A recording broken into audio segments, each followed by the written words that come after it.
Olá, muito boa noite. 28 de novembro do ano 2019, que aliás um ano que está acabando, está chegando ao seu final. Mas as esperanças, na verdade, quando chega nessa época do ano, se renovam, né? Chega na hora que você faz assim o balanço do que foi esse ano e aí você diz, não, mas tem que ser melhor, vai ser melhor. Eu tenho uma máxima, pior do que está não vai ficar. Que não é possível, porque é muito, muito, muito pesado esse ano. Mas vai mudar certamente, vai mudar para melhor, porque nós temos assim uma série de esperanças, de iniciativas do governo do estado, de iniciativas do governo federal, e acredito que não pode, alguma coisa boa tem que estar guardada para nós, né? Mas vamos começar. Daqui a pouco a gente desenvolve tudo. Eu tô meio rançosa hoje, né? Tô meio chateada, porque a vida tá difícil, tá tudo difícil. Mas o bom humor a gente não perde nunca. Acorda, presta atenção. Começou a Atualidades Pampa. Vitorino. Black Friday, dia 29, é sacanagem. Gente, li detalhadamente, item por item, mais de uma vez a reforma RS. Vou falar sobre ela. Por 8 votos a 3, STF encerra julgamento. Podem ser compartilhados os dados do COAF, hoje o IFE. Deu no jornal O Sul. ONG pagava por fotos de queimadas antes do fogo. É isso. E o governo federal quer reduzir o custo Brasil. E como o aumento da carne, na realidade, é uma notícia positiva em meio ao desespero do consumidor. Expectativa de vida do brasileiro cresce para 76,3 anos em média. Isso é uma notícia boa ou um fato preocupante? Por que o projeto de impeachment do presidente Trump não vai adiante? Olha, eu não sei nem por onde começar o programa, porque tudo é interessante, tudo... Oi, Vitorino, tudo bom? Tudo bem, tá bem? Tá bem? Tô bem, graças a Deus. Eu também, tenho passado bem com isso. Tem passado muito bem. Só que, pô, Black Friday, dia 29, final do mês, todo mundo pelado. Eu acho mandrake isso aí. É, Black Friday tem que ser dia 8, por quê, Vitorino? 10. Mas, gente, não é Black Friday. A semana do Black Friday ninguém compra, depois não também é verdade, ninguém compra. Vitor, Isso enfraquece o Natal. E o fato de ser uma Black Week tem feito com que as pessoas comprem, sim. E deverão continuar comprando. Tem coisas de todos os preços, tem coisas bem mais acessíveis, tem coisas bem mais baratas. Se você está preocupado... Porque o que acontece? É uma lembrancinha. Sempre a gente consegue comprar. Ou não é verdade? Amanhã eu vou fazer uma revelação. Eu resolvi fazer uma sacanagem. Relacionei 14 itens. Peguei produtos assim, né? E há 2 semanas atrás eu fiz uma cotação de preço. Amanhã eu vou cotar os mesmos produtos. Sempre lembrando, dona De utilidade doméstica? É, de tudo. De tudo, ok. Celular. Sempre lembrando que a antecipação do calendário daqueles R$500 do FGTS ajudaram muito nessa semana de Black Friday, porque seria um cara que iria invadir o ano que vem e foi condensado, estão pagando por semana, sexta-feira já pagam o mês de agosto, então essas pessoas poderão já nessa semana usar esses R$500. E amanhã eu vou contrariar o Marconi. Por quê? Marconi diz que ninguém é obrigado a comprar. Eu vou comprar sim. Tem que comprar sim, Marconi. Coisa Lembra de mim. Tem que comprar. Lembra de mim. Não, e ainda só sobre essa contextualização, as pessoas não compreendem muito bem por que a Black Friday ela existe ou qual o intuito deste feriado para os consumidores, o feriado mais capitalista, né, que existe, ao meu ver, na realidade é o Thanksgiving americano, é uma data importantíssima. Sim. Para os americanos, é mais importante que o Natal e lá é um feriado. Então as pessoas não trabalham, na realidade quem trabalha sim é o comércio, faz liquidações monumentais, a gente coloca para quem é acostumado com a abertura de alguns supermercados aqui no Brasil, lá é 3, 4 vezes pior. As pessoas fazem fila nas ruas, porque a partir da meia-noite, tudo que é o estoque, que ficou o ano inteiro no mostruário, ele é comercializado a valores assim, ó, 5, 10, 12 dólares, então é muito mais barato. Aqui a nossa Black Friday é o de R$59,90, sai por R$49,90, mas vamos colocar. Tem coisa até melhores, né? Não, e se você tem algo de R$1.000, daqui a pouco ela sai por 100, é o desconto dos americanos. Então, por isso que é tão importante, além de ser uma data onde as pessoas viajam o país inteiro, né, para conhecer novos integrantes da família, família para reencontrar os seus familiares, então é muito legal. Dona Magda, o empresário Alexandre Lau, que é teu amigo também, ele disse para mim o seguinte, que o Black Friday devia ser um mês que o comércio estivesse ruim, que nem maio e junho, e não véspera de Natal. Ou no dia 5. Mas, gente, é que assim, ó, a gente não pode generalizar uma coisa que depende de pessoa para pessoa. E que também não é da nossa cultura também. Que é muito claro, o fenômeno americano é o seguinte... É que a coisa dos americanos é uma coisa fantástica. A compra de final de ano... Estar lá no final do ano é fantástico para quem tem dinheiro. É que o americano tem uma coisa que nós não temos. Ele valoriza muito essa coisa de modelo. Então, por exemplo... vou citar uma loja qualquer, Banana Republic. Eles vão torrar toda a coleção 2019 da Banana Republic, porque a coleção 2020 entra dia 1º de dezembro. Só para então, lembrar, eles só para lembrar que amanhã tem TV de 78 polegadas por $130 nas lojas americanas, viu? Aqui nas brasileiras ainda continua por volta de 8 mil, 9 mil. Então, parem um pouquinho. Parei, gente. 500 pila por 8 Não, parem um pouquinho. Nas lojas americanas, não é nas lojas americanas, é assim, não. É que não tem graça, meu amor. Isso aqui que não tem graça, porque assim, ó, nós passamos a informação para as pessoas entendem atravessar, mas, Marconi, por favor. Eu já ia lá amanhã. Não, por favor. As lojas norte-americanas... estarão com preços, que é o que foi dito aqui. Desculpa, abstraiam as brincadeiras. Não, é porque assim, ó, o nosso programa é um programa comercial, que, aliás, tem anunciantes comerciais. Exato. Não dá pra gente brincar com isso. Tá bom. Tá? Então, assim, não precisava ter dito isso para vocês assim abertamente, mas não dá para brincar com isso. Não, e ainda nessa realidade, muitos brasileiros, né, e muitos empresários estão se aproveitando, já fazem, vamos colocar, 5 anos dessa data que ela entrou de fato no calendário das compras, mas é como a gente fala, eu, por exemplo, já me habituei a reservar um dinheiro, ao invés de gastar no mês de dezembro com os presentes familiares, eu antecipo a data para aproveitar o estilo de oferta que existe no Black Friday, porque você acaba criando esse costume, você economiza e tudo bem, você deixa embrulhado no cantinho de casa, depois ninguém vai saber que data você comprou, a não ser que sejam aqueles eletroeletrônicos ou até mesmo roupas que as pessoas vão precisar fazer a troca imediata. Não vai servir, vai ficar pequeno, vai ficar grande e tem aqueles 30 dias, né? Então até o Natal, o pessoal não vai conseguir, quem sabe, ter tempo para fazer a troca desses produtos. Mas se você não tem esse dinheiro, porque eu falo, hoje o marketing ele é muito avançado, então você recebe por todos os lados as informações, através das redes sociais,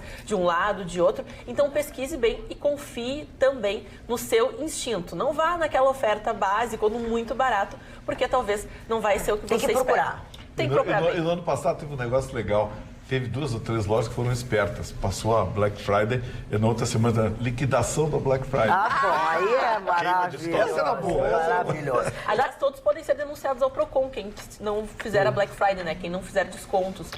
Metade do isso também tem que cuidar. O PROCON anunciou que fez a pesquisa. Eu fiz um negócio informal, assim, mas o PROCON colocou fiscais. Tem há 30 dias uma lista que eles estão fazendo levantamento. Sim, por quê? Porque a gente reclamava sempre que as coisas custavam 20, aí eles aumentavam para 25 e aí na Black Friday eles voltavam para os 20, quer dizer, não tinha desconto algum, era fictício, né? Então, acho que tem... no Brasil, né? O Brasil é a tua cara. Falando em Brasil, mostra a tua cara, Rio Grande do Sul. Hoje pela manhã, o governador Eduardo Leite teve um encontro com os colegas, com os veículos de comunicação, onde ele apresentou mais uma vez, detalhou algumas coisas sobre o seu programa para o estado do Rio Grande do Sul. E, obviamente, que passaram por ali a greve dos professores, a situação dos professores, mas seria muito bom que todos os senhores conseguissem fazer o que o Vitorino, por exemplo, conseguiu fazer. Vitorino está com o programa na mão, com todo o programa, com todo o projeto do governador para o estado do Rio Grande do Sul, e ele está analisando, está lendo, e nós vamos tentar, agora nos próximos dias, um pouco de cada coisa, colocar nesta mesa alguns dos assuntos que integram esse programa. Vamos começar? Eu acho que o principal deles, Magda, é a gente entender uma coisa, tem que se olhar sem passionalidade. Aí alguém vai dizer, não, peraí, ouve primeiro antes de reclamar e me xingar. Então vamos deixar bem claro. Mas os deputados, a Assembleia Legislativa, isso não é problema do governador. É um orçamento independente. Ah, porque os promotores, os juízes, as férias, não sei o quê, também não é problema do governador. Ele tem exclusivamente responsabilidade sobre o executivo. Aonde começam os problemas do governador? Começa quando ele assumiu o dia 1º, porque ele pegou um estado quebrado. Vamos ser realistas, nós estamos quebrados. A partir daí, o governador teve que adequar uma legislação estadual, e tem que adequar uma legislação estadual à nova legislação previdenciária federal. A lei é bem clara, ou seja, ele tem que estabelecer algumas regras. O que acontece? As distorções que nós temos no Serviço Público do Rio Grande do Sul são tão grandes, tão agressivas, que consertar isso vai levar, eu vou ser honesto para vocês, vai levar décadas. E vai sangrar muita gente, infelizmente. Não tem como não cortar na carne. Mas algumas coisas é preciso que a gente coloque por água abaixo. Primeira delas, tem grupo de comunicação aqui no Sul que resolveu detonar o governador. Deve ser via publicitária, né? Então, assim, começa a filtrar as notícias. A primeira delas, o CEPERGS não sabe o que está acontecendo com os professores, porque não tem nenhuma perda salarial para professor. Vou repetir, nenhum professor vai perder nenhum centavo com a reforma. Bom, aí tem os avanços, as progressões, aquela coisa toda que acaba sendo importante porque compõe o salário do professor. Esses serão atingidos, mas de uma forma diferente. A progressão vai ter que ser adaptada à nova legislação federal. Sabe por que vem a gritaria do CEPERGS? Porque num dos dispositivos diz o seguinte: a cedência de servidores para funções sindicais. Então vamos lá. Os servidores, quando pendurados nos sindicatos, não precisam trabalhar, mas continuam recebendo salário integral.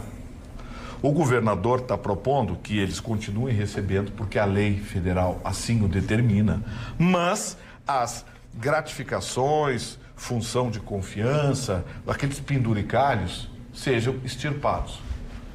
Por quê? Porque eles não estão exercendo nenhuma função. Então eles têm direito, por lei, a receber o salário. Aí começa a gritaria, porque o pessoal do CEPERGS, pelo menos a direção do CEPERGS, há anos não entra numa sala de aula para dar uma aula, tá? Então vamos deixar por aí. Aqui começa a gritaria. Segundo, antes de protestarem, tentem entender a modificação, a alteração.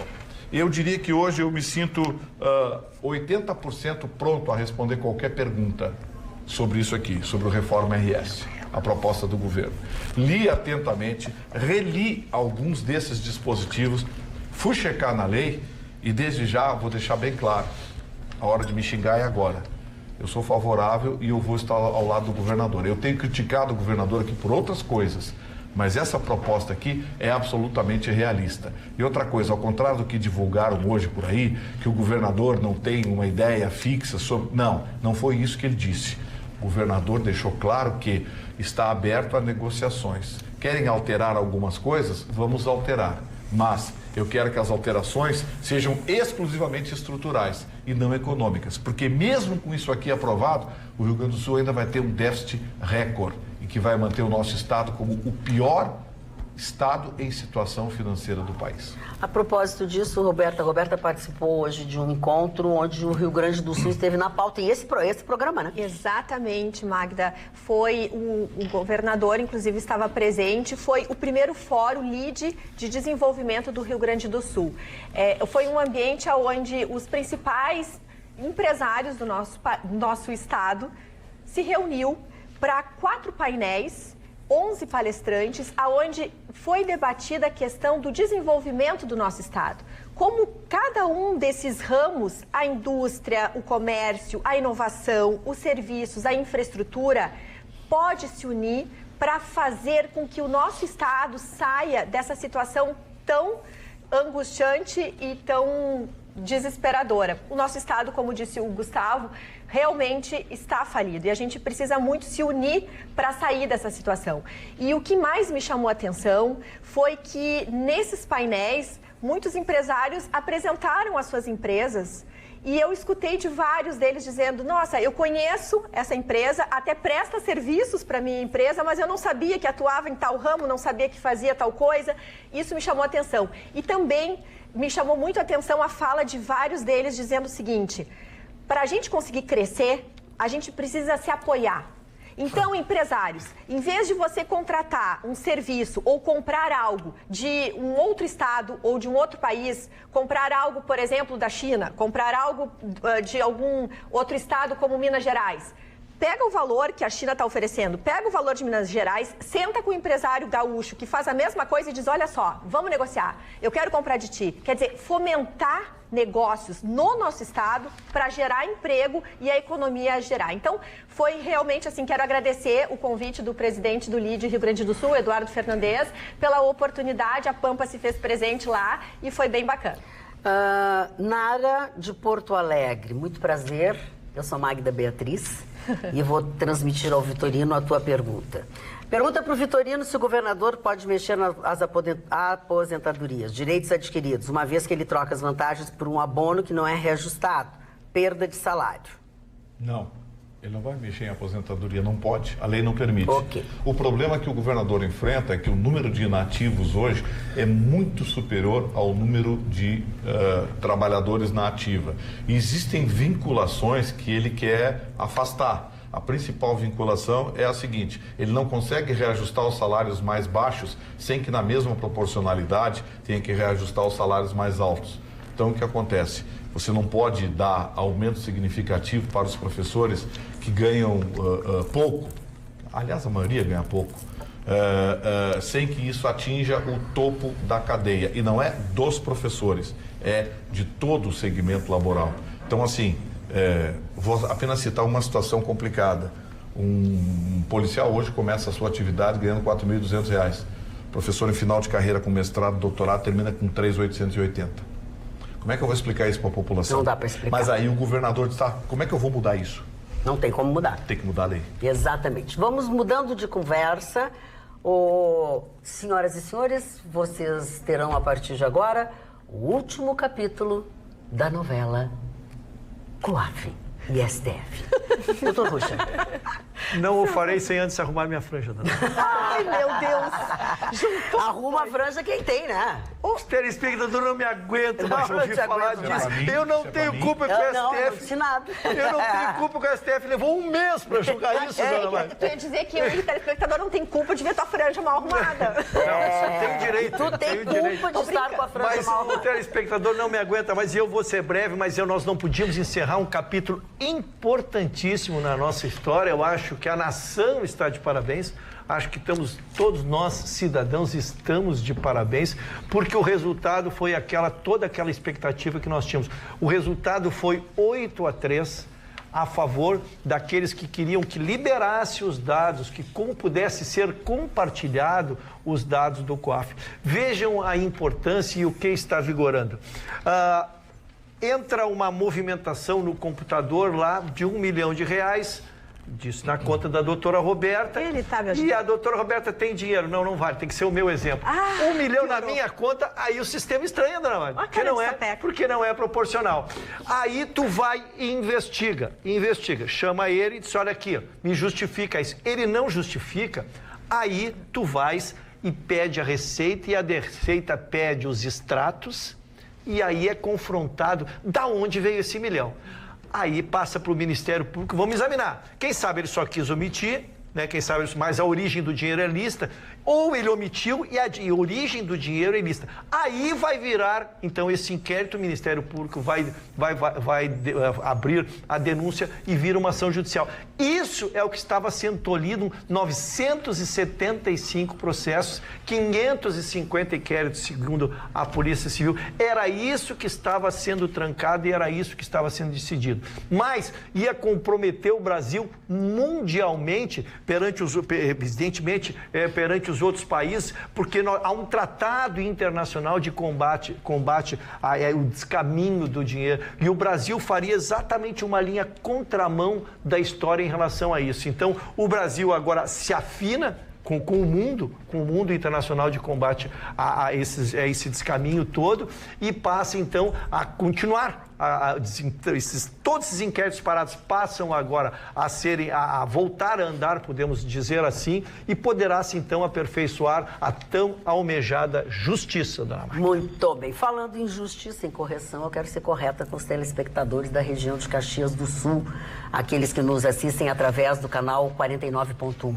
Quero informá-los que, em virtude de adequações no nosso sinal digital, a partir desta quinta-feira, será necessário você realizar uma nova busca de canais em seus televisores, para que assim possam continuar assistindo todos os programas da TV Pampa. Eu puxo sempre o assadinho para nós aqui, ou Atualidades Pampa sempre e tal, mas enfim, é a partir de hoje. Então, tá na hora já de vocês começarem a como é que se diz? Readaptar os seus televisores. Fala, Roberto. Magda, só para dar um fechamento e repercutir a notícia que o Ruschel trouxe, é importante também que essa decisão valoriza a economia também do nosso país. Existem muitos fundos, como eu já tratei desse assunto na semana passada, que estavam aguardando esta decisão para vir para o nosso país e investir no nosso país por uma razão de organização, de compliance também, que eles precisam seguir. Ou seja, se o nosso país não tivesse essa situação agora legalizada e, mais do que tudo, segura, eles não teriam como investir mesmo querendo. Então, é também fomentando um investimento que virá para o nosso país. Isso é bem importante. A Roberta traz o viés econômico e exatamente inibir investimentos. Tu precisa de uma regra clara, uma regra que hoje é internacional. Para ti que é mais precisa, existem 108 fundos internacionais com uma grana preta, para dizer o mínimo, que estavam dispostos a investir aqui quando veio essa decisão do COAF, de julho, eles seguraram as movimentações e estavam aguardando. Agora, quando transitar todo em julgado e ficar realmente seguro, essa turma vai vir. E o pior é que ainda tem os melhores momentos desse julgamento, né? Os melhores momentos do Atualidades Pampa. Aqui são no sábado, 7h30 da noite, não tem COAF, não tem problema. A gente entra no ar, porque nós não estamos, nós estamos nos achando e nós estamos podendo. Pode nos investigar que aqui está tudo limpo, como se diz, né, Libório? Os piores momentos, o presidente do STF disse que na próxima semana, na próxima sessão é que vai sair a tese. Pois é. A tese é o quê? Pode não sei o quê, não pode não sei o quê. Então aproveite que melhores momentos realmente são aos sábados, às 7h30 da noite. Marne Barcelos. Tenho duas rápidas historinhas para contar. Conte-as, por favor. A primeira história é publicada no Jornal O Sul de hoje. O Jornal O Sul tem os melhores articulistas do Brasil. E, indiscutivelmente, um deles é o nosso Cláudio Humberto. E ele conta uma história política. Sempre ele conta uma historinha política engraçada, uma facécia, uma piléria, né?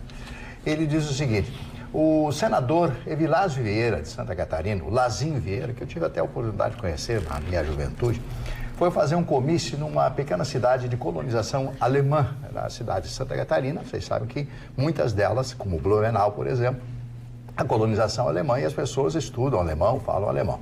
Então ele foi para a pequena cidade e começou a fazer um discurso contra, ele era do MDB, contra a ditadura, contra o governo militar. Não fizeram nada pelo país, e começou a falar. Até que em determinado momento, o padre de cabelos brancos, um venerando senhor, sobe à tribuna e diz: com licença, meu senhor, eu vou falar. Como disse o padre? O padre falando. Como falou? Com licença, senhor, agora eu vou falar. Ok. Aí grita para a população: tudo que se disse aqui é mentira. Opa! Ele é um presunçoso, não sabe nada. A oposição não faz nada pelo país. Fizeram o Mobral, fizeram a Transamazônica. É hora de todo mundo ir dormir. Todo mundo foi dormir. O senador também. Mas eu quero só fazer uma recomendação para vocês. Aniversário de morte do grande e maravilhoso Érico Veríssimo. Veríssimo.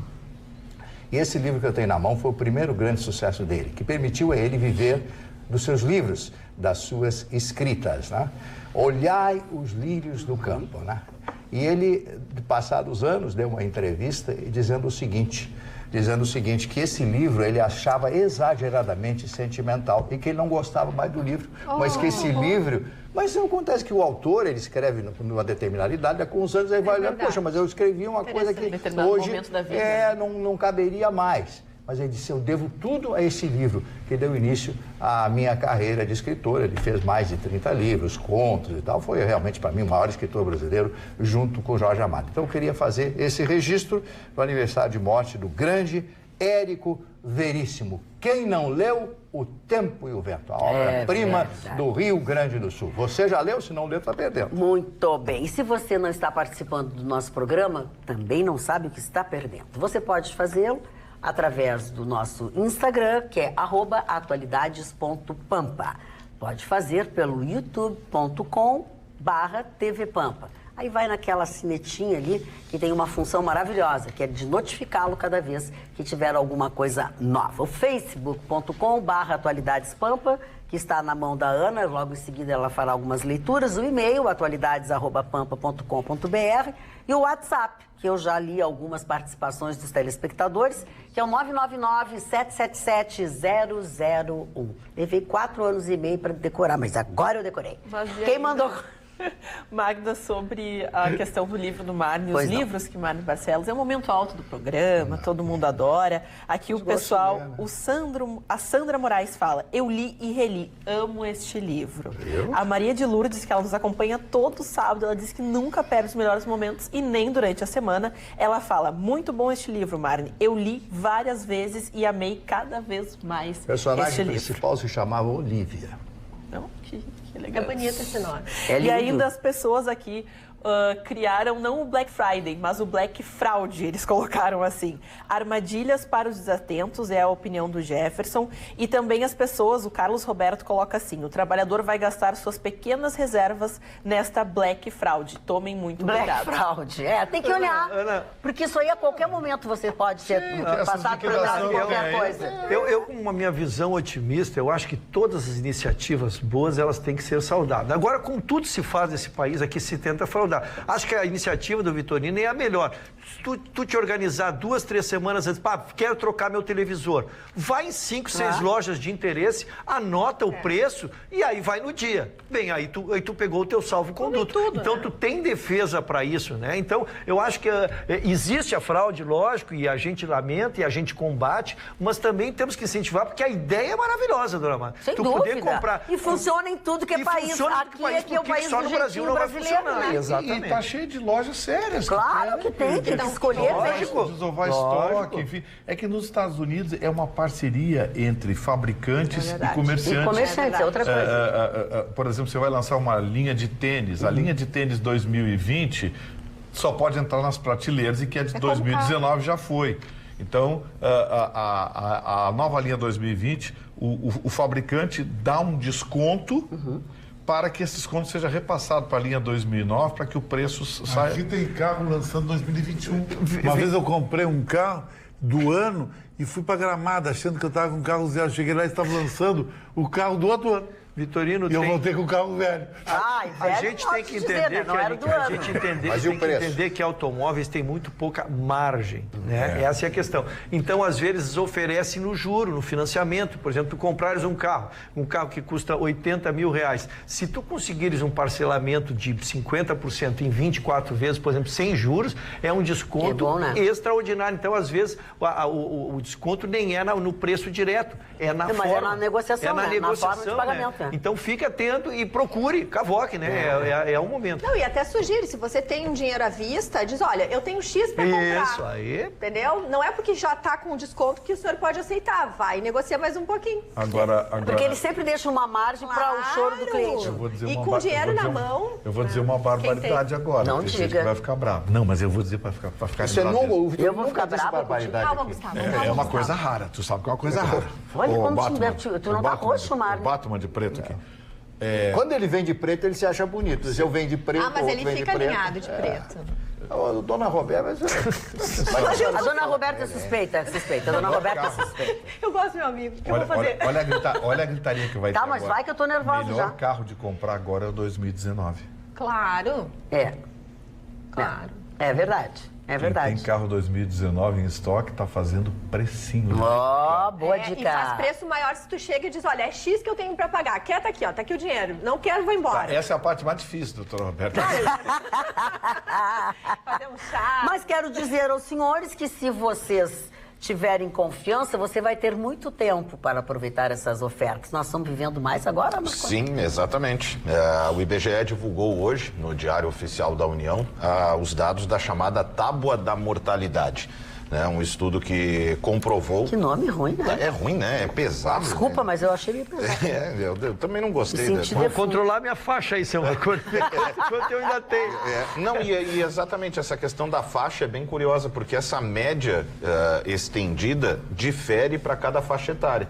Então, esse é um dos dados bem interessantes. Por exemplo, alguém com 30 anos hoje tem uma expectativa de vida completamente diferente de quem está nascendo neste ano, cuja a expectativa é muito maior, né? Então, essa expectativa aumentou 3 meses, na verdade, de 2017 para 2018, segundo o IBGE, essa expectativa, e aí eles diferem por gênero, né? Essa expectativa de vida dos homens, e aí você, dependendo das atitudes, você até entende porque que o homem vive menos do que a mulher, né? Em relação ao comportamento masculino. Ela aumentou de 72,5 anos no ano passado para 72,8 anos em 2018, enquanto a das mulheres foi de 79,6 anos para 79,9 anos. E aí a gente volta e meia fala de Santa Catarina aqui, né? Da qualidade de vida. Sim, Chicão adora. Chicão por ele moraria lá. Eu vou me aposentar. Vou me aposentar, vou morar lá. 60 anos? Tá. Quando fizer os 60? Quando tiver 60, ele vai se aposentar. Vai ser o repórter da atualidade Spamp em Santa Catarina. Fiz um questionamento. Eu só perguntei. O que acontece? Os moradores de Santa Catarina são os que registram, então, a maior expectativa de vida ao nascer. É de 79,7 anos, enquanto a menor se encontra lá no Maranhão com 71,1 anos. É uma diferença considerável. Parece pouco, né? São 8 anos. Mas nessa... No mesmo país. Exato. Né? Essa tábua da mortalidade, apesar do nome não ser tão comum e a gente ainda se espantar, ela calcula esses dados, ela considera esses dados desde 1940. E de aí é que quando pega no amplo é que assusta. De 1940 até hoje, a expectativa de vida do brasileiro cresceu 30 anos e 8 meses. 30 anos. E aí você vê avanço da medicina, qualidade de vida, cuidado com a alimentação, prática de exercícios, coeficiente de cálculo de aposentadoria. Aí, por isso que eu fiz a provocação no início, afinal de contas. Não tem mortalidade infantil aí, né? Tem. É um item extraordinário. Ela diminuiu. E diminuiu consideravelmente. Bom, isso é uma coisa boa. Porque vai ficando muito velho, né? Exato. E aí é o problema da provocação que eu fiz. Afinal de contas, é uma boa notícia ou é um fato preocupante? Exatamente. Mas aí é que tá, né? Atualmente existem, inclusive, empresas que fazem determinados tipos de seguro de vida, já partindo desta teoria que tu estás trazendo, da ideia do seguinte, uma pessoa hoje de 60 anos não parece que tem 60 anos, como há 20 anos atrás era uma pessoa de 60 anos. Então, existem seguros de vida que tu resgata, que tu possivelmente consegue reconstruir a tua vida através de... que te ajuda a fazer uma mudança profissional. É bem interessante para quem tem um dinheirinho investir nesse tipo de coisa. Tá bem... Quer fazer o programa para me destruir a imagem? Parece que eu tenho uma imagem. Presta atenção. Vocês não têm imagem, né? Vamos fazer o seguinte. Vamos fazer o seguinte. Vamos deixar as imagens de vocês e o áudio e deixar o coleguinha concluir a sua fala. Tá. Ele tá com cara de choro que não deixa. Ele tá. Eu já dei os dedos dele bem no começo. Não deixaram ele não tá nada bem comigo. Não deixaram ele terminar Ele tá maguari comigo. Não, imagina, eu tô tranquilo. Eu tenho certeza que deu tudo certo. Tu vai me pegar lá na esquina, não, isso? Jamais. A taxa de mortalidade infantil, ela inclusive, né, respondendo ao questionamento do Ruschel, ela atingiu, inclusive, a menor taxa na média histórica, né, no cálculo histórico. Ela caiu em 2010 eram 17,2 mortes a cada 1.000 nascidos. Hoje nós chegamos a 12,4 mortes a cada 1.000. Quase 50% extraordinária. Exato, é um número bastante grande. Ainda está longe, é claro, se faz essa questão, né, de destacar que ainda está longe da média dos países desenvolvidos, né, é muito menor o índice, mas nós estamos fazendo o possível, né, de tantas outras maneiras. Espírito Santo, Paraná, Santa Catarina, Rio Grande do Sul e São Paulo possuem índices abaixo de 10%. por 1000. Né? Então, são os estados dentro do cenário brasileiro que apresentam o maior desenvolvimento no combate aí à mortalidade infantil. E só que, infelizmente, Amapá, Maranhão, Rondônia e Piauí ainda há uma chance muito grande de que a criança não complete 1 ano de vida. Aí entra uma série de detalhes, né? De pobreza. Que é o que eleva a média, que chega a casa dos 18 a cada 1000, né, nascidos, infelizmente. E dentre os países que compõem o BRICS, a gente volta e meia fala aqui, né, desse grupo, o Brasil está já mais próximo da China, nesse sentido, que tem a mortalidade infantil de 9,9 a cada 1000 habitantes. Aí eu fiz a provocação, repito aqui, né, em relação à questão da Previdência, né, que a gente viu vem assistindo, né, toda a discussão em torno da reforma, em torno do que se fazer, o país envelhecendo, a massa que poderia já estar ocupando o mercado de trabalho, infelizmente não contempla, né? E aí tem aquela matemática, aquele cálculo, né, que infelizmente mostra a necessidade da reforma. Uma oportunidade, né, Rafael, de investidores estrangeiros, por exemplo, chegar no nosso país e oferecer tipos de serviço para as pessoas que inclusive têm baixa renda, para poder também ter uma segurança ao longo da sua vida num determinado momento, né? E sobre Previdência e nessa participação dessa nova geração dos jovens, tem um problema que impede o cálculo exato, que é o seguinte: boa parte das profissões dessa nova geração que está vindo, a gente nem sabe que profissão é. É fantástico. Né? Então a gente não sabe nem que profissão vai existir. Esse é um mote que eu quero pegar, Marco.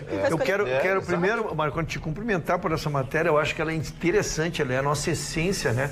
Eu vou abordar 2 pontos. Um é o que eu te questionei, que é da mortalidade infantil. Ainda acho que sofremos pelas zonas mais pobres, pelo sertão, lá onde a gente sabe que o índice de mortalidade infantil é extraordinário e ele influencia na média. Mas nós aqui na região sul já temos uma média, não tenho dúvida, muito elevada. A segunda, nós precisamos fazer com que os nossos empresários descubram o idoso, porque é uma mão de obra barata, é uma mão de obra disciplinada, é uma mão de obra que chega no horário do trabalho, é uma mão de obra que tem paciência, entendeu? Então nós temos que terminar com esse preconceito que a pessoa chega a uma determinada idade e não produz mais. Não, ele produz sim, e volto a dizer, como diz o Roberto, ele não falta ao trabalho, então ele tem uma série de predicados. É verdade. Isso que é uma coisa que nós temos que mudar, isso é mentalidade que vai ter com a longevidade, né? Além de ser bonito. Não, e eu acho assim, ó, é uma sabedoria, tu estares num ambiente onde tem várias faixas etárias convivendo, cada qual traz o seu benefício. Às vezes uma pessoa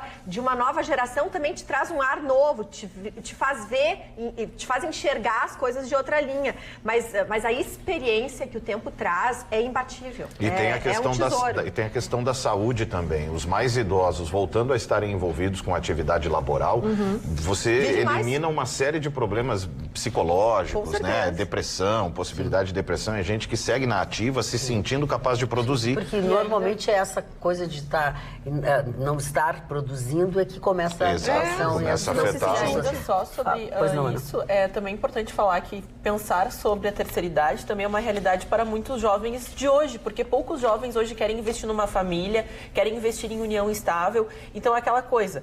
Muitos países hoje têm um problema, países mais avançados que já passaram dessa etapa na sua sociedade, onde o problema é quem paga a previdência, se os jovens não têm mais filhos, se nós não temos uma renovação adequada para conseguir lidar com essas contas de aposentadoria. Então, inserir o idoso ou a pessoa mais experiente dentro do ambiente de uma startup, por exemplo, muitas empresas estão apostando nisso, porque além de você dar uma funcionalidade, você também lida com pessoas que já passaram por todas essas gerações, adaptações de tecnologias, e às vezes o manual, às vezes saber lidar com o problema quando ele aparece, ao invés de lá programar alguma coisa, ter um software. Então, muitas startups estão investindo porque é uma mão de obra barata, às vezes até ela é aquele estagiário que coloca, né, as pessoas estão contratando estagiários da terceira idade porque eles veem aquilo como um prazer. como um hobby. Então se torna muito interessante para a empresa que aprende com o conhecimento da pessoa que já vivenciou todo o ambiente de empresa para aquele que está abrindo a sua empresa. Então CEOs, pessoas idosas e pessoas também sobre jovens. O que a Magda falou, isso, né, da sensação de estar velho, me lembrou uma entrevista que eu vi com a Jane Fonda certa vez, que o mindset dela era todo para entender que aos 60 anos ela estaria velha.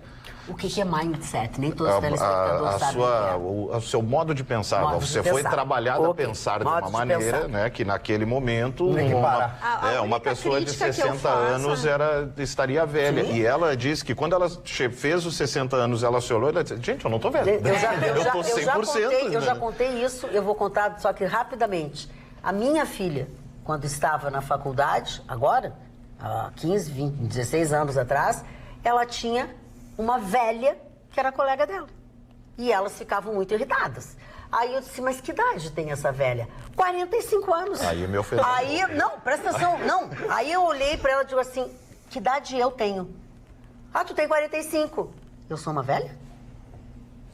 Mas é assim que eles pensam. A crítica que eu gostaria só de trazer... Eu não tenho coragem de dizer que eu era, porque ia cortar a mensagem. Quando a gente contrata uma pessoa com experiência, né, pessoas que já estão ali, né, na terceira idade, elas deveriam, inclusive, ter uma remuneração melhor.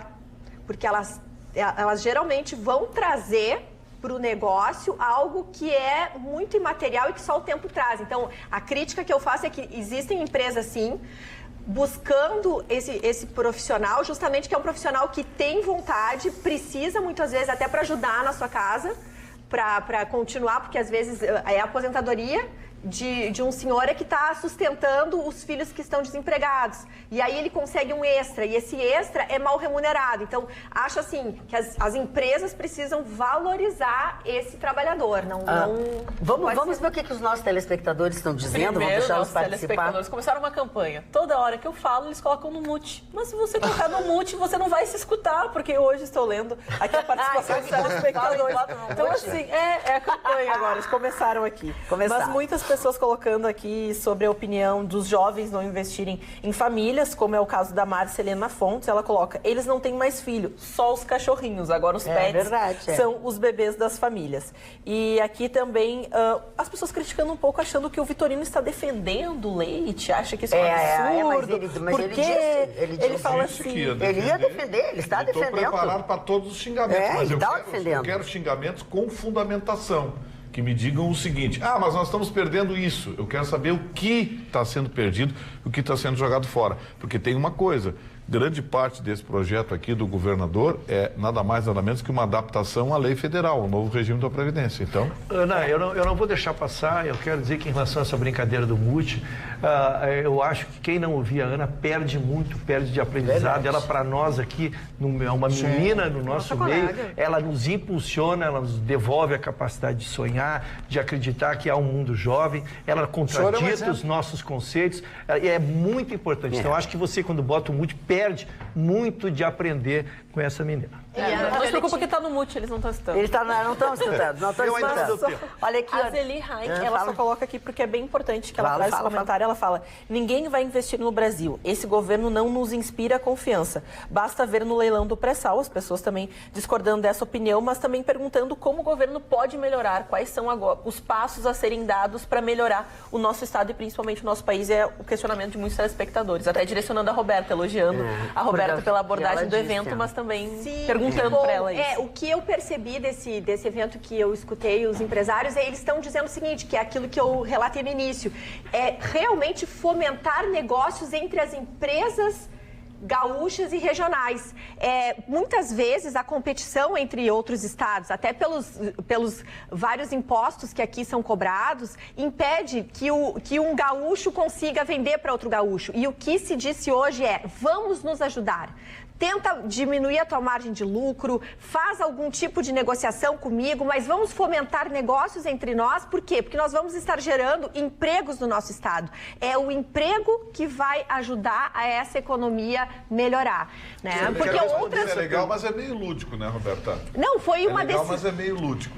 o sujeito precisa de uma conexão de metal para uma instalação hidráulica. Aí ele vai fazer o orçamento.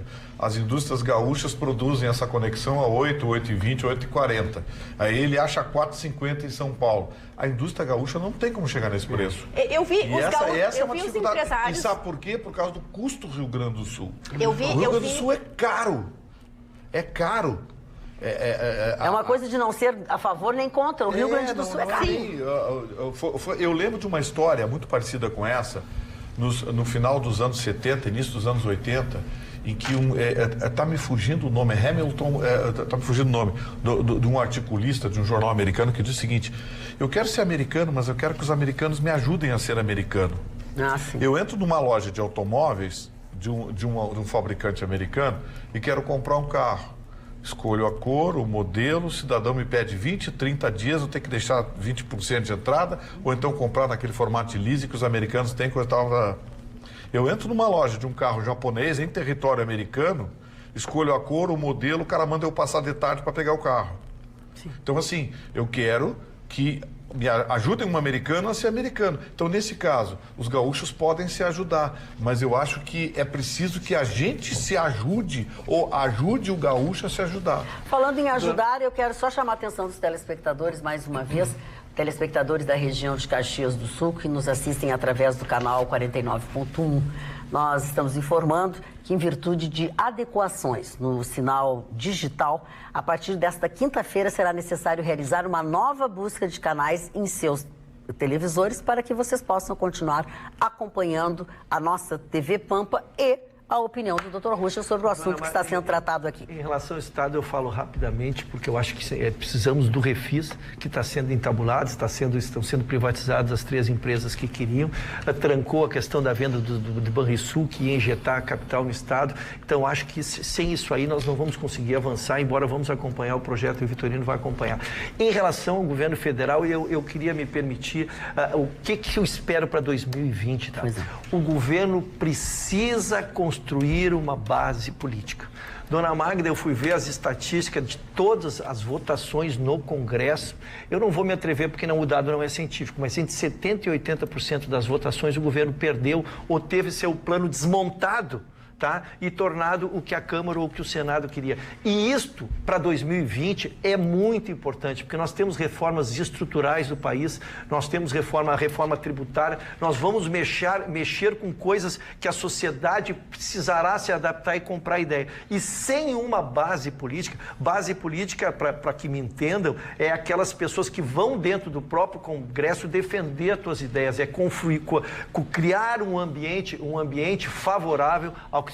Pois não, senhor Marco? Não, eu ia pedir, depois que o senhor concluísse, eu ia pedir a palavra, mas o senhor conclui. Tá, pois não, mas então já vou te passando. Mas eu acho que é isso, para que nós votemos essas questões em 2020, que volto a dizer que vão cortar na carne, sem uma base, nós estaremos condenados a derrotas na Câmara e no Senado e acabar aprovando só a perfumaria e não o essencial. Mário. Ontem eu estava zapeando a televisão à noite e aí assistindo alguns comentaristas de São Paulo e Rio de Janeiro. Aí tinha um cidadão de São Paulo, né, um historiador, mas atacou o governo Bolsonaro, atacou. Mas além do governo Bolsonaro, ele atacou a justiça. Ele atacou aqueles que produziram as provas contra o Lula, ele atacou tudo aquilo que foi feito, atacou o juiz, atacou o Tribunal Regional, aqui a 4ª Região, aqui em Porto Alegre, atacou todos. O fato é o seguinte, tem que dar as provas, mostrar as provas, essas provas ainda existem por isso. Então, o que adianta atacar o judiciário? O que adianta atacar os desembargadores? Os desembargadores foram contra tudo aquilo que o Supremo Tribunal disse. Mas é óbvio, porque isso aí é para mostrar que eles têm poder, mas o Supremo também não faz a mesma coisa. Então, sinceramente, eu não entendo essa política que existe no Brasil. Os famosos especialistas opinando, o historiador falando... Não, mas eu não tenho formação no direito, eu não sou operador do direito, mas eu quero falar. Mas pode falar, mas fala com embasamento, estuda, como o Vitorino veio falar do governo, ele trouxe todo o material, ele estudou, ele leu. Aí ele pode falar. Eu não posso falar nada porque eu não abri, não li absolutamente nada, não tem como falar. Muito bem, seu Mário Barcelos. Luciana Lazari da Silva. Boa noite, amo esse programa, adoro você, só fico triste que nunca leem minha mensagem. Aí ela faz uma carinha de tristeza. Queria tanto que o Chicão Tofani me tirasse uma dúvida. Ele que é um cara da noite. Isso é um teste. Chicão, tu lembra do baile dos magrinhos no Sava Clube? Sob o comando de Cascalho Time? Se tu souber responder, passo a te admirar mais ainda. Adoro todos vocês, amo esse programa, Luciana. Não é do meu tempo, mas eu me lembro, não frequentava. Tá, não, Luciana, tu pediu, né, Luciana? Nos anos 90, quando eu era dançarino de queijinho. Muito bem. E o pai dele é um ilustre conselheiro gremista, José Vicente Contursi, filho do Cascalho. Negativo. Tá falando do Cascalho, é o pai do... Cascalho, esse é o pai do hoje conselheiro. Seu pai eu sou amigo do Cascalho. Isso, é um colorado. Meu amigo, e fui amigo do velho Contursi, por isso que eu confundi. Então seria o neto, que é filho seria do o neto. E o pai é colorado, por isso o E o Sbrolli também tinha um baile também. O Cascalho foi a maior onda, foi uma hora, uma das pessoas mais conhecidas. Flash Gordon Sbrolli. A gente fala muito aqui, eu tenho falado muito aqui no programa sobre o Fernando Sbrolli, que a gente sempre chamou de Gordo Sbrolli, porque ele participava do nosso programa de todas as noites e tal, enfim, mandava alguma opinião. Quando ele achava alguma notícia, alguma coisa, ele passava para acrescentar o nosso conhecimento, enfim. E ele nos deixou faz pouco tempo, né? Um infarto fulminante, mas ele faz parte de muitas coisas na história deste estado do Rio Grande do Sul. De Atlântida também. Começou com ele e com o Júlio Zigoto, em 93. Com o Gordo Sbrolli. Eu tô manchete, Chicão. A minha manchete é o seguinte, dona Magda. As pessoas odeiam o Trump, por quê? Porque o Trump é boa pinta, o Trump tem uma mulher cinematográfica, o Trump é dono de 1/10 dos imóveis mais caros de Nova York. Veja só, você é dono de 1/10 dos imóveis mais caros da cidade mais cara do planeta, tem que ter muito dinheiro. O pai dele colonizou praticamente Nova York e todo mundo fala, impeachment do Trump. Não vai rolar. Não vai rolar porque os democratas e os republicanos formam os dois partidos americanos.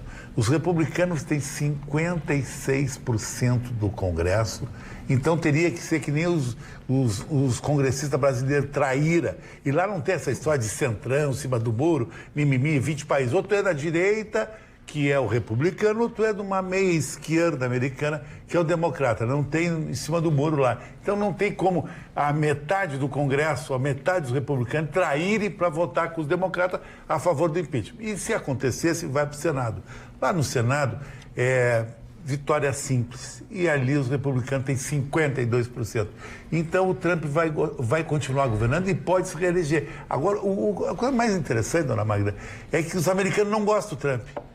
O americano não gosta do Trump, acha ele muito prepotente, mas como ele deixou a economia americana melhor e existe um tipo de americano do centro dos Estados Unidos que tem uma identificação com ele. Mas esse americano que nós conhecemos, Los Angeles, Nova York, Miami, blá, blá, blá, que eles chamam cucaracho lá, esses odeiam o Trump. Mas o Trump vai continuar governando os Estados Unidos. Me permita discordar, Chicão. Quem não gosta do Trump é a imprensa, os artistas, os lacradores, formadores de opinião. Mas esses caras são tudo sitiados em Miami, Nova York e conversa com o cara da banca de jornal da esquina, o cara adora o Trump. Que ele reduziu a carga tributária nos Estados Unidos de 32% para 14%. E os latinos também, principalmente, mudaram muito de opinião. Sim, né? O negócio dos mexicanos, que ele ia acabar, porque o muro, porque eu não sei o que. Sabe o que os empresários disseram para ele? Trump, a gente gosta de você, então cala a boca. Ele vai se reeleger. Porque a mão de obra barata que a gente tem é mão de obra latina. Amigo, americano não limpa o banheiro. Americano não trabalha no balcão do McDonald's. Americano é outro papo, entendeu? Esses empregos de entrada, como a gente chama, são todos latinos, migrantes, alguns legais, outros ilegais. Então, você nota como o Trump calou a boca com o negócio do muro e o México isso. Não falou aqui, mais no muro. Calou a boca. E os investidores também no México, de cada 10 hotéis mexicanos, 9 é de americanos. Mas o muro continua sendo levantado. Não, aquele muro lá tá... Não, o muro Mas continua. já foi deixado. Aquele muro, primeiro que ele já existe desde a gestão do Clinton, né? Na verdade, já foi renovado e atualizado na gestão do Obama. O Roosevelt foi construído mais rápido que o muro e bastou perguntar para os... Porque o Roosevelt foi lá, ajudar o Trump. Na casa do Roosevelt. E bastou... Porque, o colega tá falando. Porque quando começaram a tratar como xenofobia, era tão infantilóide o argumento que bastava perguntar se é xenofobia, por que não tem muro na fronteira com o Canadá? Se é xenofobia, por que o México ergueu um muro na fronteira com a Guatemala? Sabe? Na Guatemala. Você sabe, então, é uma besteira, os argumentos são fracos, infantis. Sabe? Era uma primeira parte concordando com o Chicão, eu acho que em relação a passar o impeachment não, porque lá sim a maioria. Só que em relação ao que eu continuo alertando e vou aguardar, até porque vamos estar aqui juntos para acompanhar isso, é que o povo americano vota, não é obrigatório, né? Vota quem quer. Né? Ou seja, vota um pessoal esclarecido. E o que está vazando dentro do impeachment, do processo de impeachment, é que nós temos que dimensionar, né? Pessoas muito perto, estão trazendo fatos, coisas que estavam ocorrendo e que não chegavam na grande imprensa. Então, dimensionar isso, como vai bater num eleitorado que é diferente do nosso, que só vai votar quem quer, eu acho precipitado dizer que ele já vai se reeleger. Mas respeito, lógico, não tenho a bola da sabedoria. Tu falasse, mas tem um outro componente que o Marlon pode até assinar embaixo comigo. Os democratas não têm uma liderança. Não tem. O líder maior dos democratas é um governador gay de Idaho, que o pessoal tem até nem quer que apareceu Michael Bloomberg, que tem 53 bilhões de dólares na conta, 10 vezes mais. Já se lançou como pré-candidato. Foi prefeito de Nova York 12 anos, é a maior liderança. O Bloomberg é democrata? É que ele não é... O Bloomberg acho que é republicano. Ele é centro. Amicíssimo do Trump. Tá, ok. Mas ele tem um posicionamento. O Bloomberg é mais candidato a ser candidato pelo Partido Democrata. Não, republicano. Republicano. Agora não sei. Chicão, só me responde. Aquele avião sugando é fake news, aquele avião sugando aquela do Trump, foi sacanagem. Aproveitando essa de fake, também desmanchar uma fake que tem circulado por aí, uma fake news, de que a Black Friday, na verdade, surgiu da oferta de negros na época da escravidão. Não tem nada. Não acredito. Friday? Que era o dia da venda dos escravos negros, e aí condenem a Black Friday. Aí, assim... Não tem limite. Começou a ser publicado. Olha, gente, eu tô perdendo. A Ana checou a informação aqui. Como a gente, né, o Mário estava falando democrata, então já entrou nas prévias, né? Já se colocou como candidato. Se o senhor ouvisse a Rádio Pampa pela manhã, o senhor saberia. Isso mesmo. Eu tenho que ouvir a Rádio Pampa. A doutora Roberta vai dar o destino. Eu sou ouvinte do Padre Barcelos todas as Eu não sei, mas eu ouvo ele. Mas ainda só... A colega está...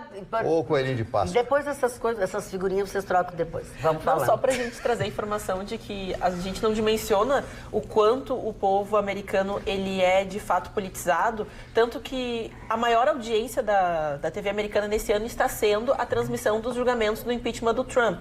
E lá é um pouco diferente. Todas as emissoras param e trazem na íntegra os depoimentos. Então é um consenso de que a população ela precisa ser informada. Claro, lá a gente tem um processo um pouco diferente, porque as empresas de jornalismo são identificadas com o partido. Elas não têm a suposição de ser isentas na cobertura. Quem gosta do Trump vê numa emissora, quem não gosta do Trump vê na outra emissora, porque vai ter um discurso condizente com aquilo que quer escutar. Mas é uma das maiores audiências, pelo menos desse ano já foi registrada, da transmissão dos depoimentos das pessoas que estavam envolvidas no momento do telefone, da cobrança de Donald Trump com os seus secretários, os seus representantes, para cobrar, então, o presidente a respeito das investigações. Então, isso agora, esse processo, claro, agora ocorre em portas fechadas, mas a maior audiência foi justamente do processo do impeachment dos depoimentos. O Donald Trump, o americano vota com o bolso, e o Donald Trump botou a economia... Ele é independente, o Ele botou... O Trump botou a economia, acelerou a locomotiva americana. Os americanos vão crescer esse ano mais do que estava previsto. A previsão era 2 e alguma coisa. Vai mais de 3. Vai a quase 3, Então, assim, a economia americana vai bem, obrigado. Eu recebi aqui, estou recebendo mensagem aqui, recebi de um amigo do Gilson Anderson, que mora em Nova York, metade Nova York, metade aqui. Ele disse, pô, ali em New Jersey, Nova York, pô, todo mundo gosta do Trump. Quem não gosta é o New York Times, os articulistas do New York Times, os comentaristas da CNN, porque o pessoal da Fox, por exemplo, que já é republicano. Porque a vantagem do Trump... Ela gosta do Trump? Ela quer o visto, aquele que fica para sempre. A vantagem do Trump foi justamente... Continua sendo justamente... Para só um pouquinho. Nenhum. Terminar? O Chicão namorou a ex do Trump? Concluam a conversa de vocês para o telespectador ouvir o comentário do Marconi. Vai de novo. A vantagem que provavelmente garante, eu tendo a concordar com o Chicão na reeleição, acho que está garantida já do Trump, continua sendo a maioria silenciosa. ainda continua o cidadão que vota no Trump em função dessa coisa histérica, né, do progressismo lacrador. O votante do Trump ainda fica quieto. Quando questionado numa pesquisa, ele não decidi ainda. A eleição foi assim, fez com que a CNN... Caipira do meio oeste, que fez a masca capim e usa uma espingarda os rednecks, né? Esse americano fez a CNN pagar, vem pagando mico um atrás do outro. A CNN virou um panfleto, né? Lançou pesquisas de que Trump vai perder avassaladoramente. É a Globo gringa. Por quê? Porque o eleitor do Trump fica na sua. Chega lá no dia da eleição, Trump. E economia plena, pleno emprego. Agora ele vai ter que enfrentar, e vem ocorrendo isso bastante nos Estados Unidos, foi um movimento que começou com o Obama. A alteração do público votante, ou seja, os jovens estão indo às urnas, os jovens que tinham desistido do processo eleitoral não tinham mais se interessado nesses aspectos políticos justamente por entenderem que os seus direitos e seus recursos estavam todos garantidos, quando na realidade chega a conta do financiamento estudantil, chega a falta de assistência médica nos Estados Unidos, que lá tudo é particular. Eles começaram a perceber que precisavam fazer parte desse processo e eles vêm crescendo cada vez mais e pode se tornar o ponto-chave do Trump, porque uma das principais promessas na sua primeira eleição e que pegou de fato os jovens foi a questão do financiamento estudantil, dando mais tempo aos jovens para pagar e também diminuindo as multas relacionadas a esses financiamentos. Porque se você acha caro estudar aqui no Brasil em universidade privada, lá nos Estados Unidos é 5 vezes pior, porque você paga e tem que pagar em pouco tempo. Então essa foi uma das plataformas do Trump e pode ser um ponto decisivo, né? O que antes eram as mulheres e os negros para o Obama, agora os jovens foram para o Trump. Falando em ponto, atenção telespectadores da região de Caxias do Sul, aqueles que nos assistem através do canal 49.1. Informamos que, em virtude de adequações no nosso sinal digital, a partir desta quinta-feira será necessário realizar uma nova busca de canais em seus televisores, para que possam, assim, continuar assistindo à TV Pampa e um dos seus programas mais especiais, que é o Atualidades Pampa. Falando de Atualidades Pampa, Gustavo Vitorino, a dona Vera do Canto, que é mãe do doutor Enio do Canto, cardiologista, adora o nosso programa, é fã, mas ela não queria me dizer que ela ama mesmo é você. Ela mandou tudo isso, mas me contaram, assim, de conversa de pé de orelha, que ela gosta, ela ama o Vitorino. Dona Vera. Obrigado, dona Vera. Obrigado pelo carinho, pela gentileza, tá? A gente fica feliz, mas acima de tudo, parabéns pelo seu filho. Um cardiologista, quem é pai hoje de um médico, é o caso do Rucho, pai de uma médica, certamente está plantando vidas no futuro. Sem dúvida alguma. Parabéns para a senhora. Muito bem. Obrigado pelo carinho. Beijos também para a dona Maria Helena, que é a sogra da Carolina Chaves, e uma para a avó da Carolina Chaves, a dona Ana Maria. Todos estão nos acompanhando e mandam beijos, coisa a gente não pode deixar para lá. Magda, tem um negócio sendo gestado lá em Brasília que, se acontecer... O que seria? Não vou usar meias palavras. Acaba com a justiça no Brasil. Opa! O Conselho Nacional de Justiça está estudando uma proposta de transformar as custas judiciais em um único parâmetro nacional. As ações pagariam 2% do valor da ação inicial de custas judiciais, mais aqueles penduricalhos, mais imposto, mas não sei o que. E os recursos seriam taxados em 4%. O que eu estou querendo dizer? Se você entrar numa discussão qualquer, discutindo um imóvel, uma indenização de R$500 mil, você vai pagar só para recorrer R$20 mil. Isso praticamente acaba com a justiça no Brasil, porque os parâmetros da assistência judiciária gratuita, nessa proposta, também estão no patamar de 2 salários mínimos.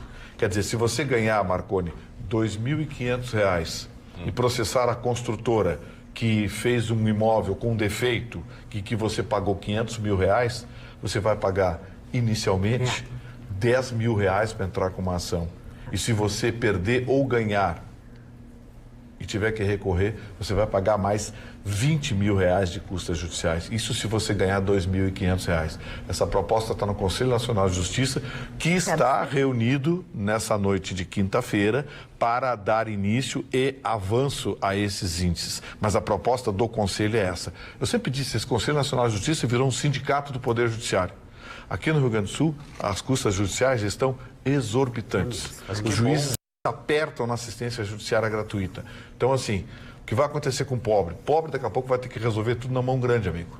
Entrar na loja com um pedaço de porrete na mão, porque não tem mais justiça para recorrer. Sim, não tem como, né? Mas a justiça dá uma vergonha, né? Mas que bom que a gente vive no Estado democrático de direito e pode contar com as instituições, né? Se é ditadura, não tem isso aí. Né? Canetaço terminou. Nós temos já uma reclamação antiga do empresariado, que é o custo Brasil, que inviabiliza muitos negócios e o crescimento das nossas empresas, das empresas nacionais. Para os senhores terem uma ideia, o custo Brasil chega a R$1,5 trilhão de reais, isso equivale a 22% do nosso PIB. Só em questão, por exemplo, de empregos, as empresas brasileiras pagam entre 260 bilhões de reais a 320 bilhões de reais a mais do que a média dos países que são integrantes da OCDE. Isso, em comparação, também eu poderia dizer, abertura e fechamento de negócios, ambiente jurídico regulatório, custos de capital humano, tudo isso torna as nossas empresas pouco competitivas. O governo está muito sensibilizado com essa situação, o que é muito bom para fomentar empregos, porque os empresários conseguindo viver e competir vão poder gerar empregos, e eles estão, nessa quinta-feira, o governo federal lançou o chamado Programa de Melhoria Contínua da Produtividade. O que eles querem? Eles querem que o setor privado do nosso país entre no site do Ministério da Economia e sugira as situações e aquilo que pode fazer com que fomente essa diminuição do custo Brasil. Então, todos os empresários que estão ali precisando diminuir seus custos e virar mais competitivo, entre no site do Ministério da Economia e busque oferecer essas opções, porque eles estão ouvindo e vão apresentar soluções. E por falar em soluções para o final de ano, principalmente porque chegou a Black Friday, o CT Studio Bike está dando um desconto de R$100 na primeira mensalidade para quem for lá e se inscrever para participar das atividades de final de ano, porque ainda dá tempo, ainda dá para dar uma solução para o seu corpício, para o seu look verão. Então vai lá, faça sua avaliação, tem nutricionista, a gente sabe que a gente se passa no Natal e Ano Novo, mas mantendo uma dietinha bem restrita agora, dá para aproveitar as férias com tranquilidade, como eu vou fazer graças ao Marcelo do CT Studio Bike. Vai lá nas minhas redes, procure se informar ou vai no próprio Marcelo CT Studio Bike lá no Instagram, que ele vai te dizer tudo e como funciona esse desconto. Já que a gente está falando em final de ano, né? Mandar um abraço pro Paulo Plente, meu amigo Paulo Plente da Gola, que está esperando as meninas e as meninas vão lá buscar suas camisas. Coleção já 2020, à espera de todo mundo, com descontos. Você está pensando num grande presente? Que tal uma das melhores camisas do Brasil, as camisas da Gola? Dá uma passadinha lá, loja de fábrica, tem desconto do desconto e um produto que dispensa apresentação. E se você disser que nos assiste, ganha mais ainda. Mais um desconto. Mais desconto. Mário Barcelos, a tua manchete, tu já falaste. Não falei não, ainda não falei sobre a ONG. Tanto que eu me perco. Quem falou muito? Nós falamos tantas coisas. Então, não tem nada. Bom, mas não, a o Mário ONG... agora está assim choraminguento. A ONG...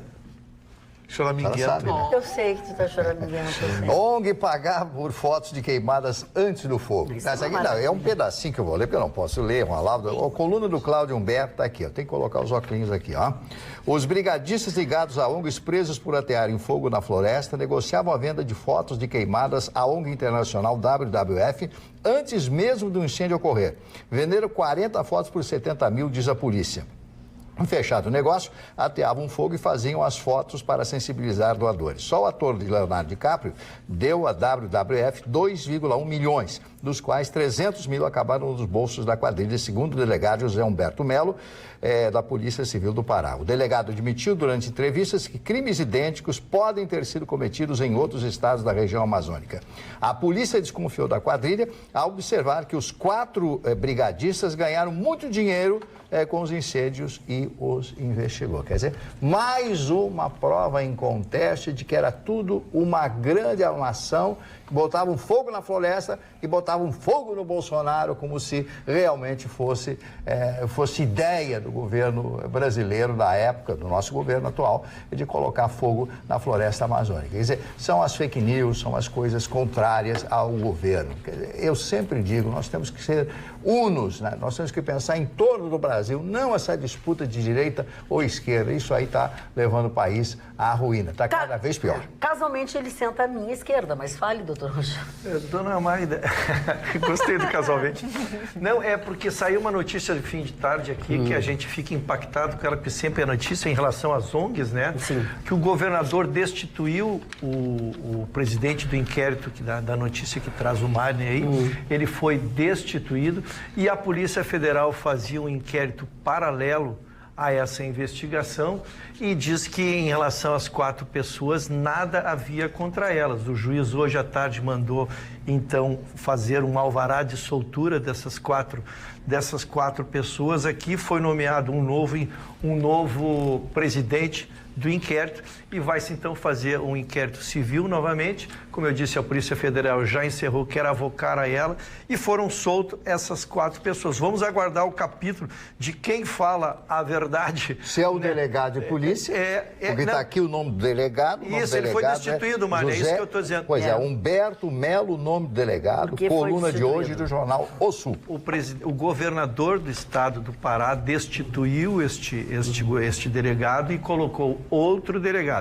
E, paralelo a isso, a Polícia Federal estava fazendo um inquérito sobre as queimadas e disse que sobre aquelas 4 pessoas, como não havia nada, foram ao juiz e o juiz hoje à tarde soltou essas pessoas. Então, nós vamos encaminhar, agora acompanhar as informações que virão a partir daqui para que a gente possa concluir, porque a gente daqui à distância não pode. Mas isso alerta muito uma coisa que eu digo, dona Magda, que me assusta num país continental como o nosso, como é difícil tomar decisões definitivas num país onde ainda a gente não sabe quem pode estar falando a verdade, né? Nem mesmo quando se trata da polícia ou do judiciário. É verdade. Mas aí, olha bem, a soltura deles foi porque os pressupostos da prisão cautelar haviam sido superados.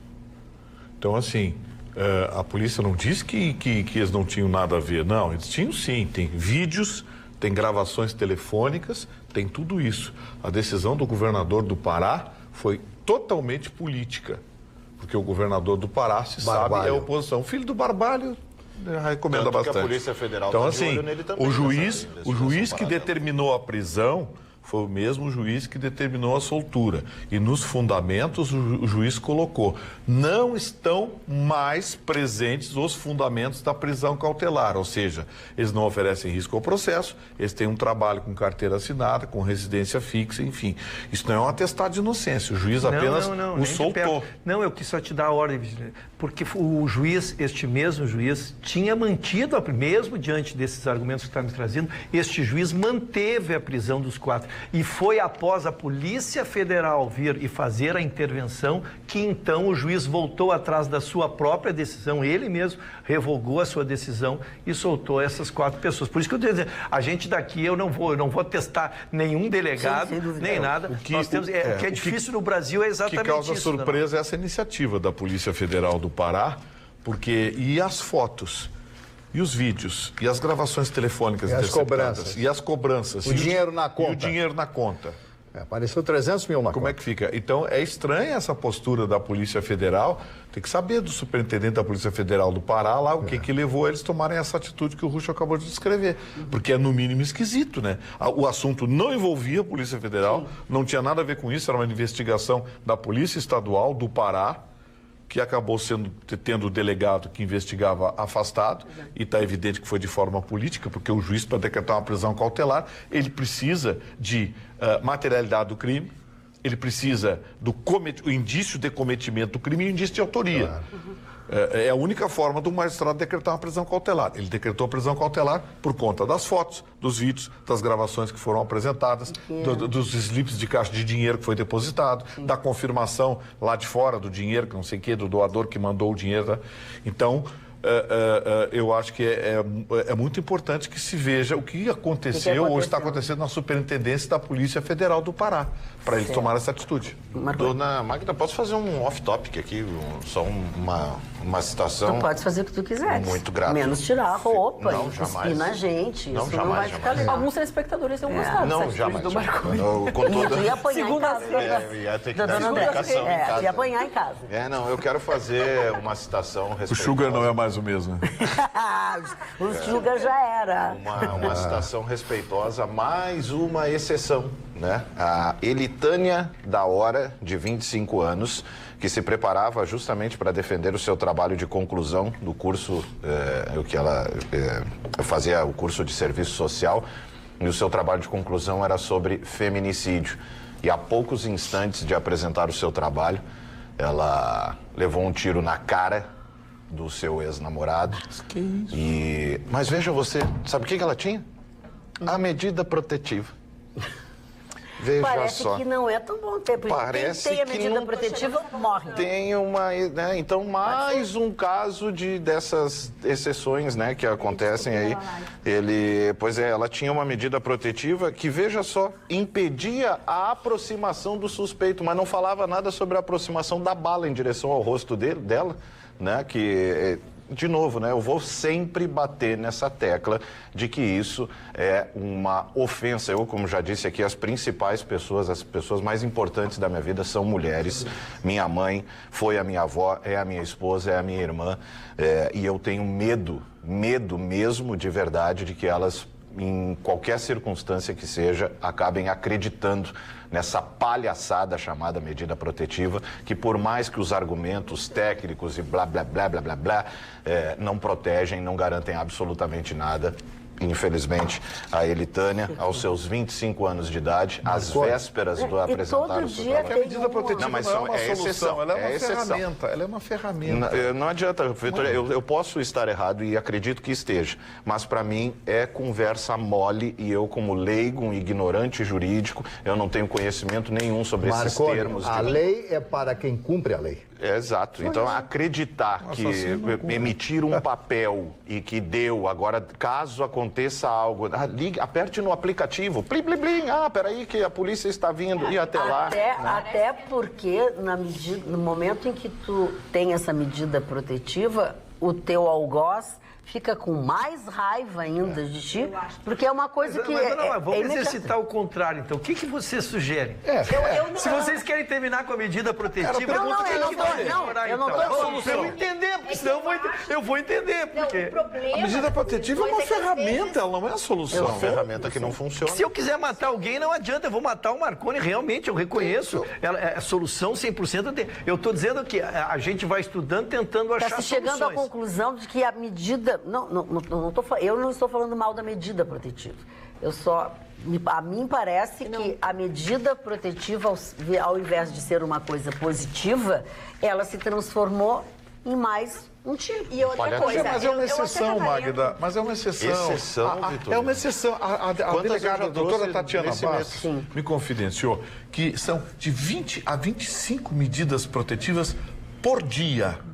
Explica então, para a mãe da Elitânia que ela foi uma exceção. Mas Marconi, esse caso é uma exceção à regra. A grande regra é que nós temos dezenas, centenas de milhares de medidas protetivas hoje que estão segurando imbecis como esse. Agora tem imbecis que não estão segurando. Ela, quando foi fazer o boletim de ocorrência e ganhou a medida protetiva, ela fez a denúncia, ela apresentou provas, ela apresentou o exame, como estava toda machucada. E por que o cara não estava preso? Aí uma iniciativa do delegado, da delegada que a atendeu, porque aí é um caso de violência explícita, coisa tal, dá para pedir uma prisão cautelar. O Ruxo perguntou o que se sugere. Se sugere cadeia nesse cara, se sugere o porte de arma para a mulher poder se defender, sugestões. Já que são sugestões...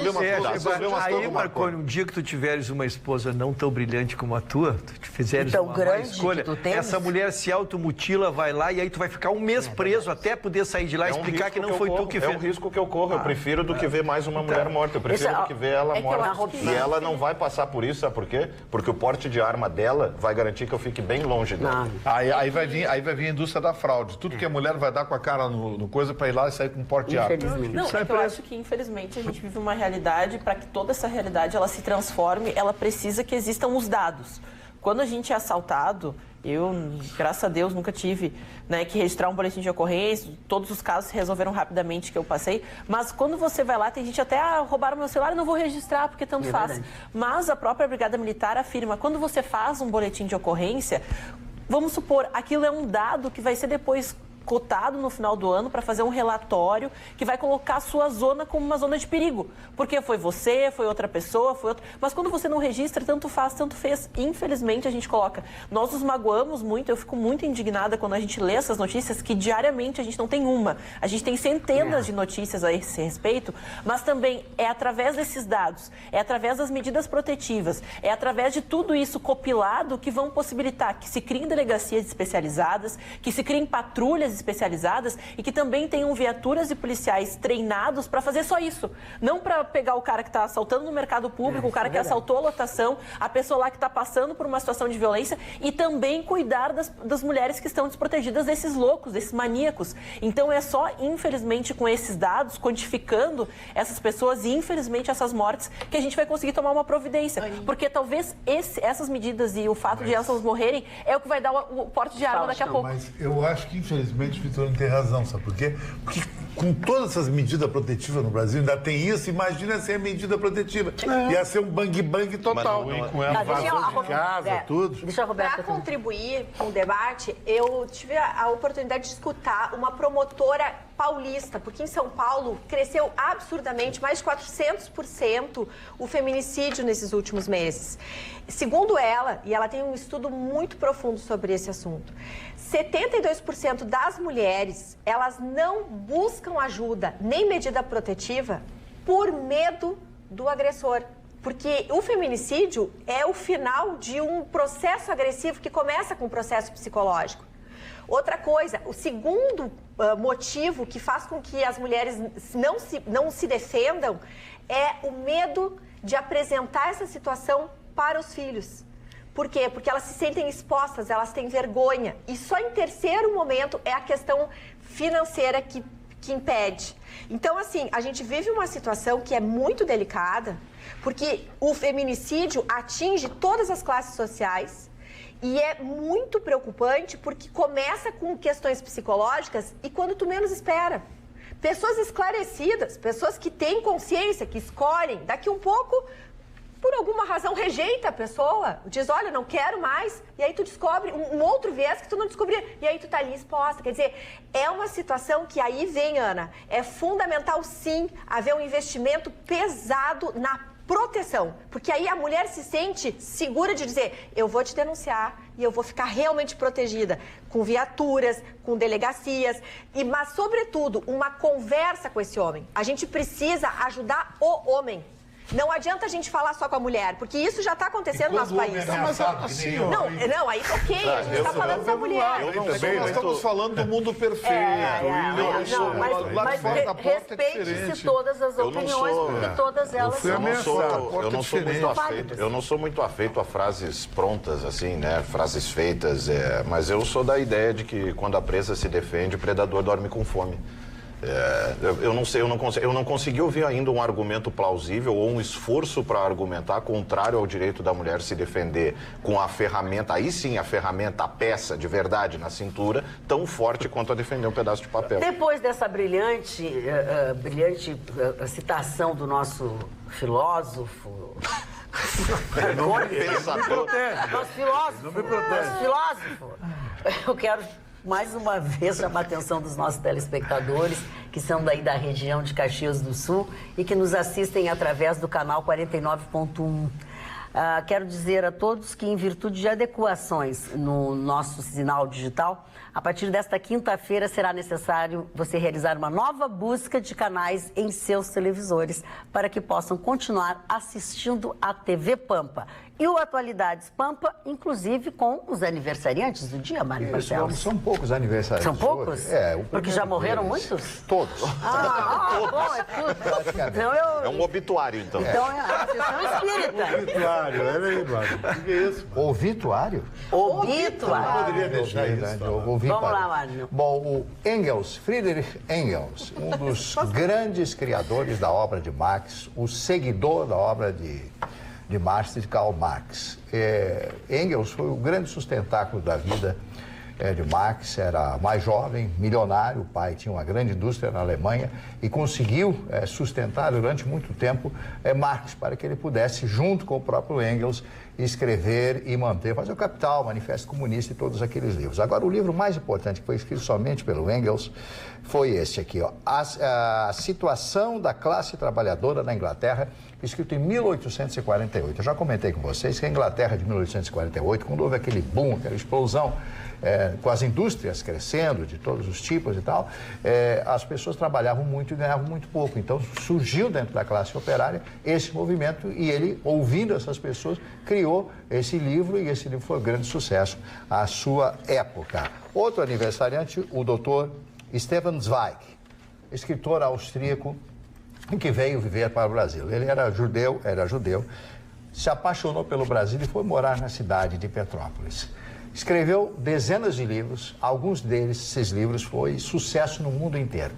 Esse homem entrou em depressão tão profunda, tristeza tão grande por ver a Alemanha nazista e a morte dos judeus na sua terra, na Áustria, em todas aquelas regiões, Polônia, etc., etc., que ele suicidou-se.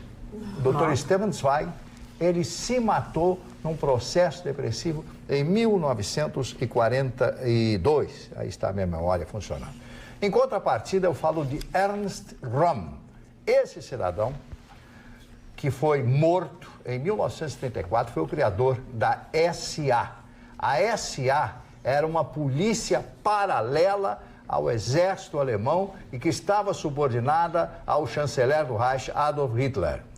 E o que acontece? Ele se insubordina contra a política nazista e quer se tornar ele o supremo chefe nazista. O que acontece? Ele é morto, é assassinado por um grupo a favor de Hitler, enquanto estavam no hotel vivendo, né, com um rapaz lá, que ele tinha um namorado lá naquela época, né? E naquela época as coisas eram realmente difíceis. E este homem, que foi uma das grandes figuras, foi herói, considerado herói da Primeira Guerra Mundial. Outro aniversariante, Gloria Graham, atriz e cantora americana. Esse o Vitorino conhece, Gato Barbieri, o argentino, que fez trilhas sonoras, criou grandes... Maravilhoso, maestro Gato Barbieri criou peças maravilhosas. Hope Lente, meu querido amigo Benito de Paula, Benitão, completando hoje 78 anos, é uma figuraça, 78. Um dia, conversando com o Benito, ele olhou, Gauchinho, ele fala bem assim, Gauchinho, eu quero mostrar para você, tirei uma foto com Jesus. Aí ele mostra aquele monóculo, onde tinha as fotografias, era uma imagem de Jesus, ele disse que ele tinha tirado a foto. O Benito de Paulo, eu disse, mas cá, você tá? Ele ria, olhava para mim e ria. Eu comecei a rir também. Era uma brincadeira dele, né? Sei lá, né? As pessoas, né? O Benito de Paulo, que vai estar em Porto Alegre brevemente. E, finalmente, a Laura Antonelli, que era uma belíssima atriz italiana, também já falecida, nascida em 1941, dona Magda. Muito bem. Doutor, o senhor Marconi, o senhor ficou preocupado com a idade do Benito? Porque... Não, é porque ele tinha dito que era todo mundo morto na lista. E aí, quando ele falou do Benito de Paulo, eu meio que me assustei. Eu disse, foi? Mas é que eu fiz gracinha com ele e tomei nos dedos. Fala Tenho trazido notícias de presídio essa semana que estavam tentando entrar com drone, com drogas. E hoje, mantendo a inovação, uma moça tentou entrar com drogas dentro do corpo dela, esquecendo que havia um scanner. E ela passou apenas 10 penitenciários do Rio Grande do Sul tem scanner onde aparece. E ela estava com maconha dentro do corpo. Mas não me pergunte como, senhores. Não me pergunte onde onde fica o Alegrete. Estamos terminando o nosso programa de hoje por aqui. Desejamos a vocês uma boa noite. Lembrando sempre de colocar na sua agenda que sábado, 7h30 da noite, é hora de você rever os melhores momentos do Atualidades Pampa. E para não ser muito repetitivo, eu quero ainda lembrar os telespectadores da região de Caxias do Sul, que nos assistem através do canal 49.1, que em virtude de uma adequações no nosso sinal digital, a partir desta quinta-feira será necessário realizar uma nova busca de canais em seus televisores para que possam continuar assistindo a TV Pampa, em especial Atualidades Pampa. Beijos, 1000. Tchau.